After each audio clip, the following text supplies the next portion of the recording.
Thank you so much. Thank you. Thank you. Let me begin by thanking Harris Wofford for his contributions to this country in so many different ways. He exemplifies what we mean by the word citizen. And so we are very grateful to him for all the work he has done, and I'm thankful for the gracious and thoughtful introduction. We the people, in order to form a more perfect union. 221 years ago, in a hall that still stands across the street, a group of men gathered and with these simple words launched America's improbable experiment in democracy. Farmers and scholars, statesmen and patriots who had traveled across the ocean to escape tyranny and persecution finally made real their Declaration of Independence at a Philadelphia convention that lasted through the spring of 1787. The document they produced was eventually signed, but ultimately unfinished. It was stained by this nation's original sin of slavery, a question that divided the colonies and brought the convention to a stalemate until the founders chose to allow the slave trade to continue for at least 20 more years and to leave any final resolution to future generations. Of course, the answer to the slavery question was already embedded within our Constitution, a Constitution that had at its very core the ideal of equal citizenship under the law, a Constitution that promised its people liberty and justice, and a union that could be and should be perfected over time. And yet words on a parchment would not be enough to deliver slaves from bondage or provide men and women of every color and creed their full rights and obligations as citizens of the United States. What would be needed were Americans in successive generations who were willing to do their part through protests and struggles on the streets and in the courts, through a civil war and civil disobedience, and always at great risk, to narrow that gap between the promise of our ideals and the reality of their time. This was one of the tasks we set forth at the beginning of this presidential campaign, to continue the long march of those who came before us, a march for a more just, more equal, more free, more caring, and more prosperous America. I chose to run for president at this moment in history because I believe deeply that we cannot solve the challenges of our time unless we solve them together, unless we perfect our union by understanding that we may have different stories, but we hold common hopes, that we may not look the same and may not have come from the same place, but we all want to move in the same direction towards a better future for our children and our grandchildren. And this belief comes from my unyielding faith in the decency and generosity of the American people. But it also comes from my own story. I'm the son of a black man from Kenya and a white woman from Kansas. I was raised with the help of a white grandfather who survived a depression to serve in Patton's army during World War II, and a white grandmother who worked on a bomber assembly line at Fort Leavenworth while he was overseas. I've gone to some of the best schools in America, and I've lived in one of the world's poorest nations. I am married to a black American who carries within her the blood of slaves and slave owners, an inheritance we pass on to our two precious daughters. I have brothers, sisters, nieces, nephews, uncles, and cousins of every race and every hue scattered across 3 continents. And for as long as I live, I will never forget that in no other country on earth is my story even possible. It's a story that hasn't made me the most conventional of candidates, but it is a story that has seared into my genetic makeup the idea that this nation is more than the sum of its parts, that out of many we are truly one. Now, throughout the first year of this campaign, against all predictions to the contrary, we saw how hungry the American people were for this message of unity. Despite the temptation to view my candidacy through a purely racial lens, we won commanding victories in states with some of the whitest populations in the country. In South Carolina, where the Confederate flag still flies, we built a powerful coalition of African Americans and white Americans. This is not to say that race has not been an issue in this campaign. At various stages in the campaign, some commentators have deemed me either too black or not black enough. We saw racial tensions bubble to the surface during the week before the South Carolina primary. The press has scoured every single exit poll for the latest evidence of racial polarization, not just in terms of white and black, but black and brown as well. And yet, it's only been in the last couple of weeks that the discussion of race in this campaign has taken a particularly divisive turn.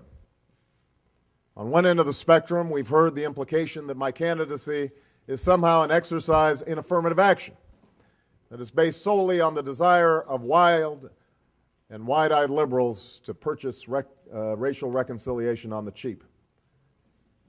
On the other end, we've heard my former pastor, Jeremiah Wright, use incendiary language to express views that have the potential not only to widen the racial divide, but views that denigrate both the greatness and the goodness of our nation, and that rightly offend white and black alike. I have already condemned, in unequivocal terms, the statements of Reverend Wright that have caused such controversy and, in some cases, pain. For some, nagging questions remain. Did I know him to be an occasionally fierce critic of American domestic and foreign policy? Of course. Did I ever hear him make remarks that could be considered controversial while I sat in the church? Yes. Did I strongly disagree with many of his political views? Absolutely. Just as I'm sure many of you have heard remarks from your pastors, priests, or rabbis with which you strongly disagree. But the remarks that have caused this recent firestorm weren't simply controversial. They weren't simply a religious leader's efforts to speak out against perceived injustice. Instead, they expressed a profoundly distorted view of this country, a view that sees white racism as endemic and that elevates what is wrong with America above all that we know is right with America. A view that sees the conflicts in the Middle East as rooted primarily in the actions of stalwart allies like Israel, instead of emanating from the perverse and hateful ideologies of radical Islam. As such, Reverend Wright's comments were not only wrong, but divisive.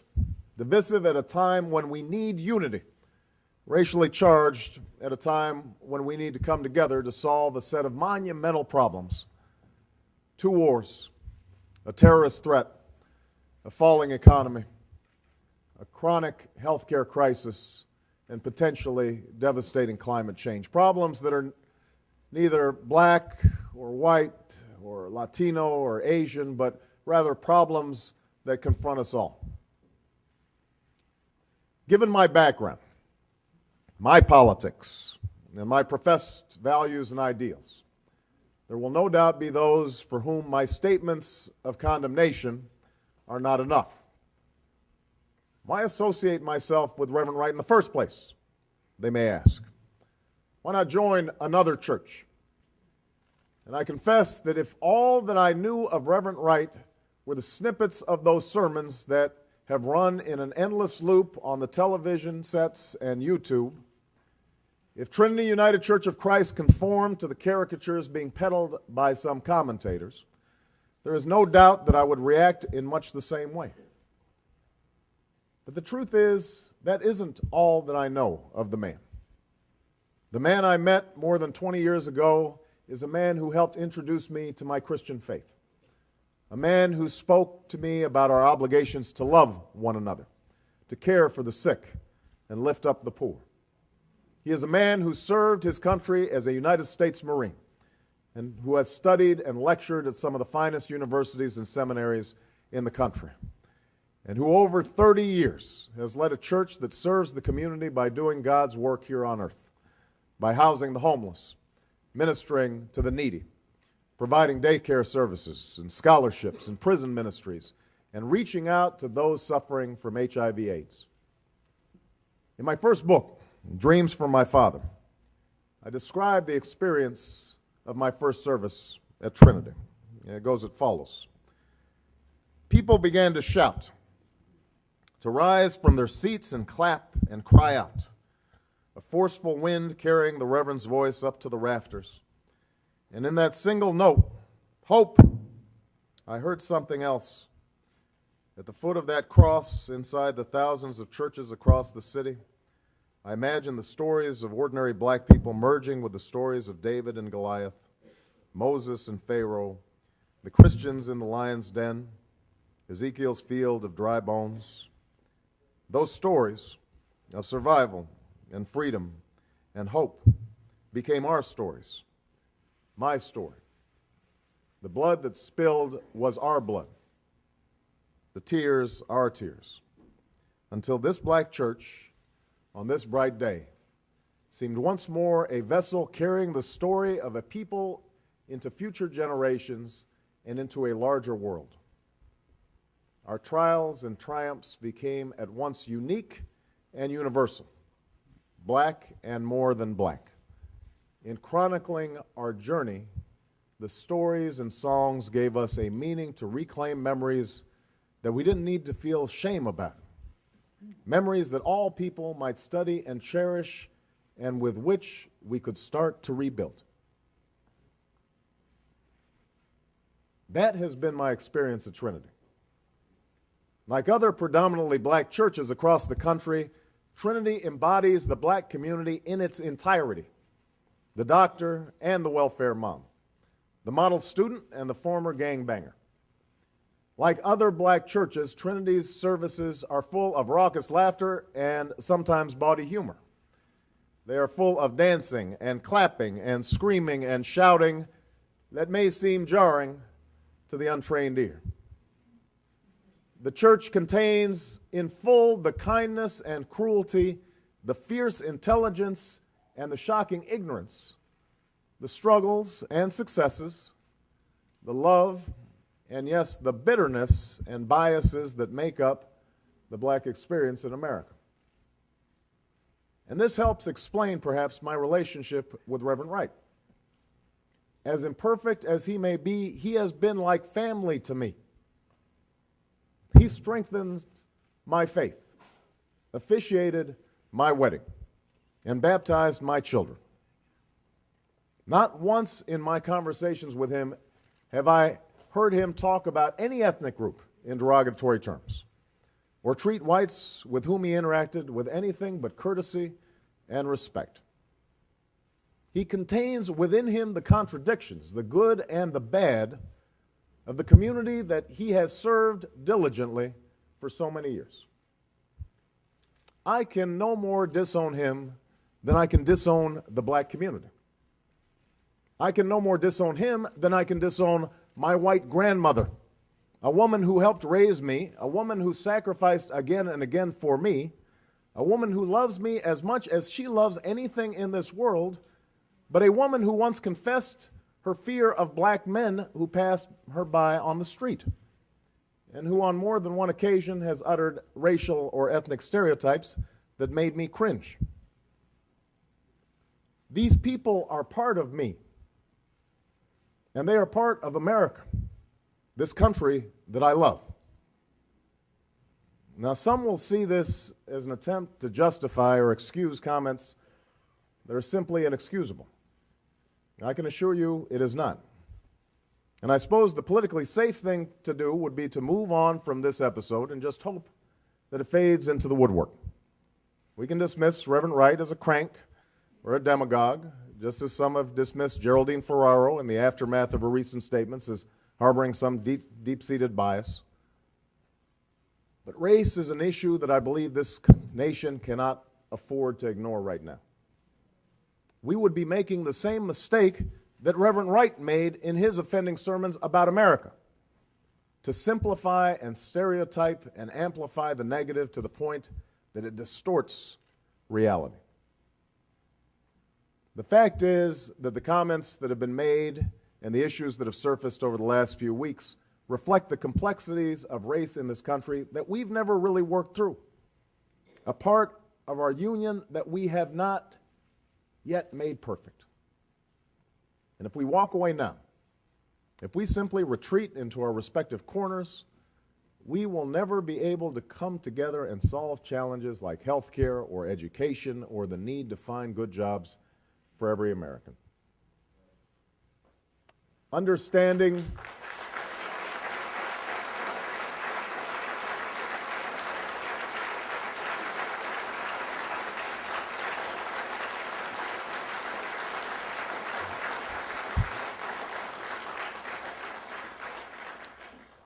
Understanding this reality requires a reminder of how we arrived at this point. As William Faulkner once wrote, the past isn't dead and buried. In fact, it isn't even past. We do not need to recite here the history of racial injustice in this country.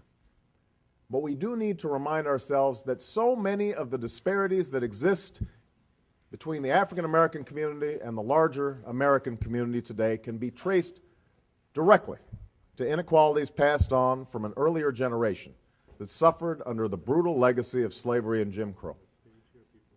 Segregated schools were and are inferior schools. We still haven't fixed them 50 years after Brown versus Board of Education.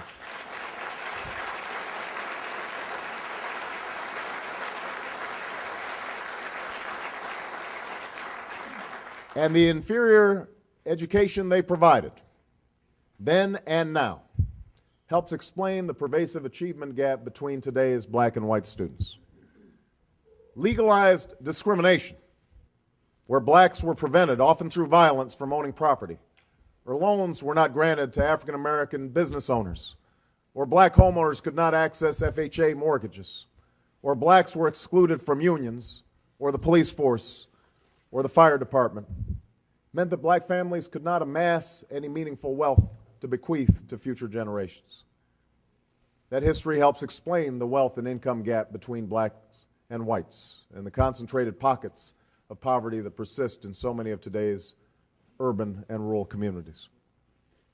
A lack of economic opportunity among black men and the shame and frustration that came from not being able to provide for one's family contributed to the erosion of black families, a problem that welfare policies for many years may have worsened, and the lack of basic services in so many urban black neighborhoods, parks for kids to play in, police walking the beat, regular garbage pickup, building code enforcement, all helped create a cycle of violence, blight, and neglect that continues to haunt us. This is the reality in which Reverend Wright and other African Americans of his generation grew up. They came of age in the late 50s and early 60s, a time when segregation was still the law of the land and opportunity was systematically constricted. What's remarkable is not how many failed in the face of discrimination, but how many men and women overcame the odds, how many were able to make a way out of no way for those like me who would come after them. But for all those who scratched and clawed their way to get a piece of the American dream, there were many who didn't make it, those who were ultimately defeated in one way or another by discrimination. That legacy of defeat was passed on to future generations, those young men and increasingly young women who we see standing on street corners or languishing in our prisons without hope or prospects for the future. Even for those blacks who did make it, questions of race and racism continue to define their worldview in fundamental ways. For the men and women of Reverend Wright's generation, the memories of humiliation and doubt and fear have not gone away, nor is the anger and the bitterness of those years. That anger may not get expressed in public, in front of white coworkers or white friends, But it does find voice in the barber shop or the beauty shop, around the kitchen table. At times, that anger is exploited by politicians to gin up votes along racial lines or to make up for a politician's own failings. And occasionally, it finds voice in the church on Sunday morning, in the pulpit and in the pews. The fact that so many people are surprised to hear that anger in some of Reverend Wright's sermons simply reminds us of the old truism that the most segregated hour of American life occurs on Sunday morning. That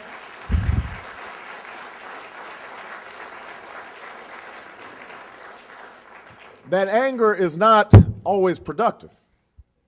Indeed, all too often, it distracts attention from solving real problems. It keeps us from squarely facing our own complicity within the African American community in our own condition. It prevents the African American community from forging the alliances it needs to bring about real change. But the anger is real. It is powerful. And to simply wish it away, to condemn it without understanding its roots, only serves to widen the chasm of misunderstanding that exists between the races. In fact, a similar anger exists within segments of the white community.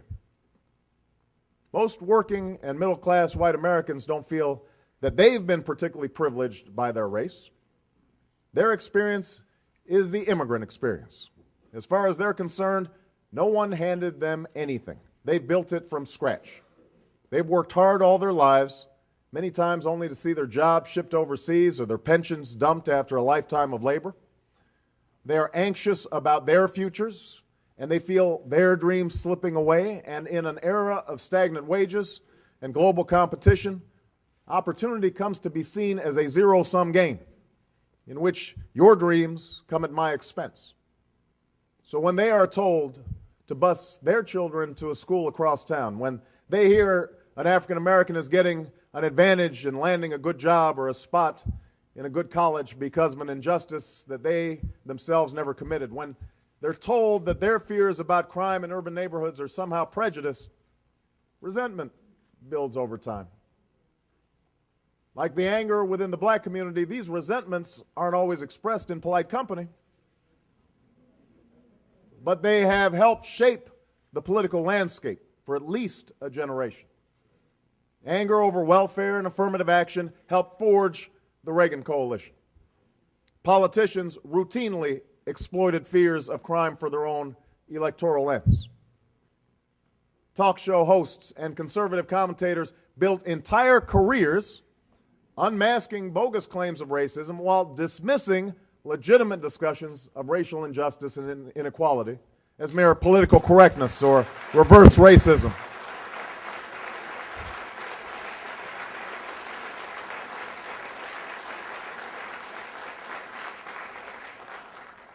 And just as black anger often proved counterproductive, so have these white resentments distracted attention from the real culprits of the middle-class squeeze, a corporate culture rife with inside dealing, questionable accounting practices, and short-term greed, a Washington dominated by lobbyists and special interests, economic policies that favor the few over the many.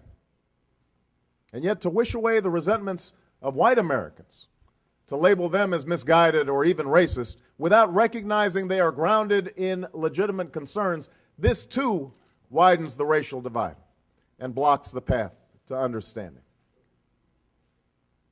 This is where we are right now. It's a racial stalemate we've been stuck in for years. And contrary to the claims of some of my critics, black and white, I have never been so naive as to believe that we can get beyond our racial divisions in a single election cycle or with a single candidate, particularly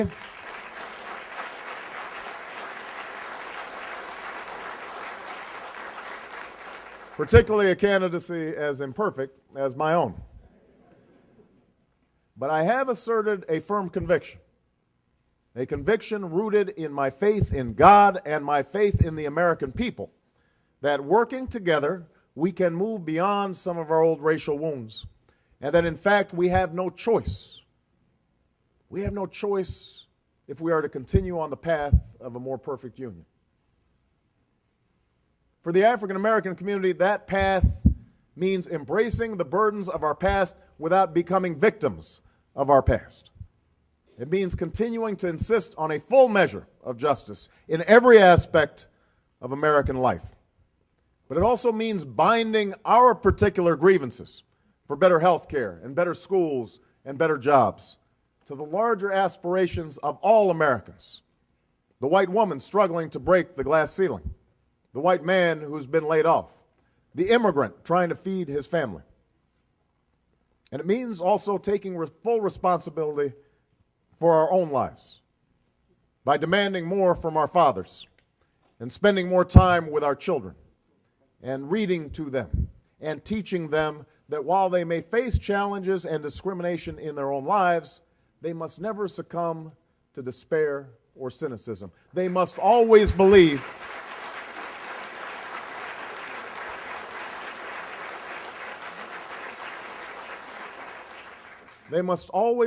that they can write their own destiny. Ironically, this quintessentially American and, yes, conservative notion of self-help found frequent expression in Reverend Wright's sermons. But what my former pastor too often failed to understand is that embarking on a program of self-help also requires a belief that society can change. The profound mistake of Reverend Wright's sermons is not that he spoke about racism in our society. It's that he spoke as if our society was static, as if no progress had been made, as if this country, a country that has made it possible for one of his own members to run for the highest office in the land and build a coalition of white and black, Latino, Asian, rich, poor, young, and old, is still irrevocably bound to a tragic past.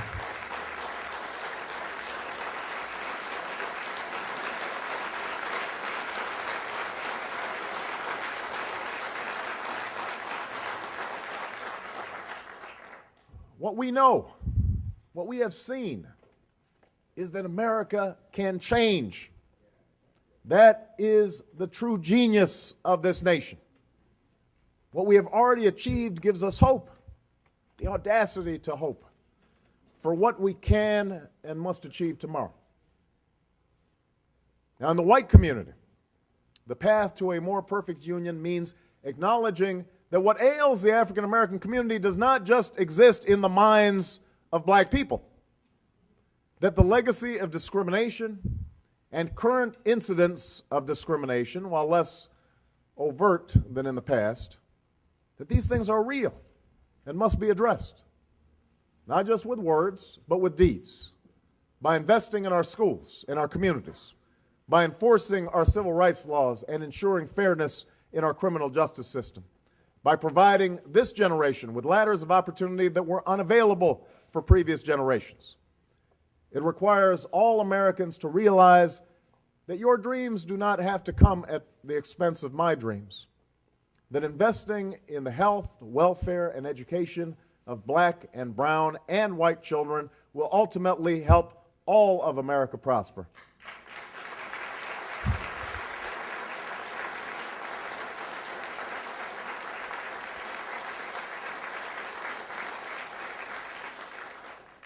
In the end, then, what is called for is nothing more and nothing less than what all the world's great religions demand, that we do unto others as we would have them do unto us.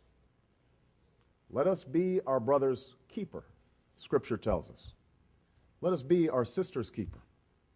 Let us find that common stake we all have in one another, and let our politics reflect that spirit as well. For we have a choice in this country.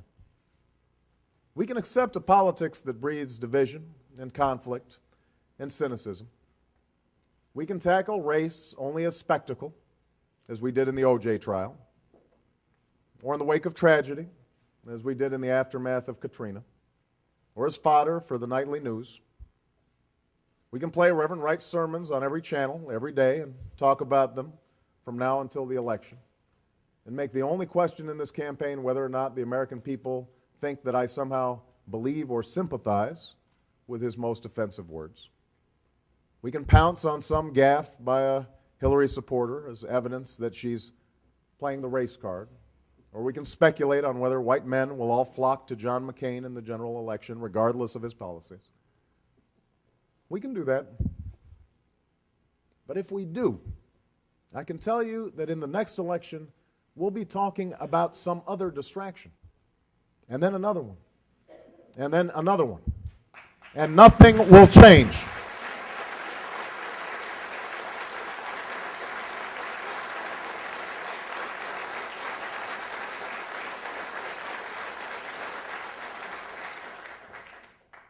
That is one option. Or, at this moment, in this election, we can come together and say, not this time. This time we want to talk about the crumbling schools that are stealing the future of black children and white children and Asian children and Hispanic children and Native American children. This time we want to reject the cynicism that tells us that these kids can't learn, that those kids who don't look like us are somebody else's problem. The children of America are not those kids, they are our kids, and we will not let them fall behind in the 21st century economy.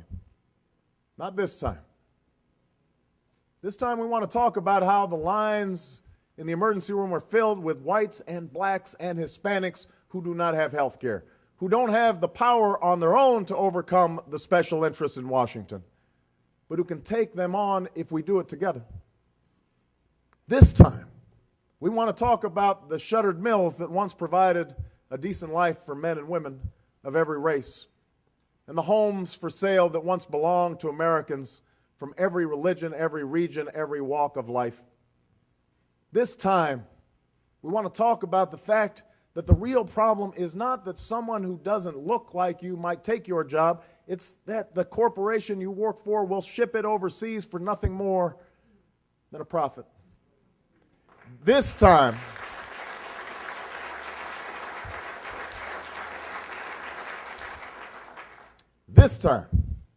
we want to talk about the men and women of every color and creed who serve together and fight together and bleed together under the same proud flag.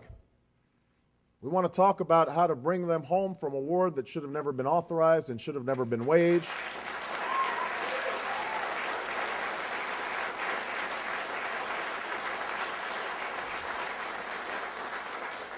And we want to talk about how we'll show our patriotism by caring for them and their families and giving them the benefits that they have earned. I would not be running for president if I didn't believe with all my heart that this is what the vast majority of Americans want for this country. This union may never be perfect, but generation after generation has shown that it can always be perfected. And today, whenever I find myself feeling doubtful or cynical about this possibility, what gives me the most hope is the next generation. The young people whose attitudes and beliefs and openness to change have already made history in this election.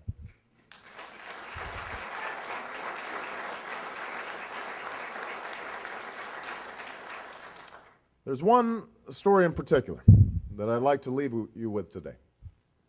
A story I told when I had the great honor of speaking on Dr. King's birthday at his home church, Ebenezer Baptist in Atlanta. There's a young 23-year-old woman, a white woman, named Ashley Bae, who organized for our campaign in Florence, South Carolina. She'd been working to organize a mostly African-American community since the beginning of this campaign. And one day she was at a roundtable discussion where everyone went around telling their story and why they were there. And Ashley said that when she was 9 years old, her mother got cancer. And because she had to miss days of work, she was let go and lost her health care. They had to file for bankruptcy. And that's when Ashley decided that she had to do something to help her mom. She knew that food was one of their most expensive costs. And so Ashley convinced her mother that what she really liked and really wanted to eat more than anything else was mustard and relish sandwiches, because that was the cheapest way to eat. That's the mind of a 9-year-old. She did this for a year until her mom got better.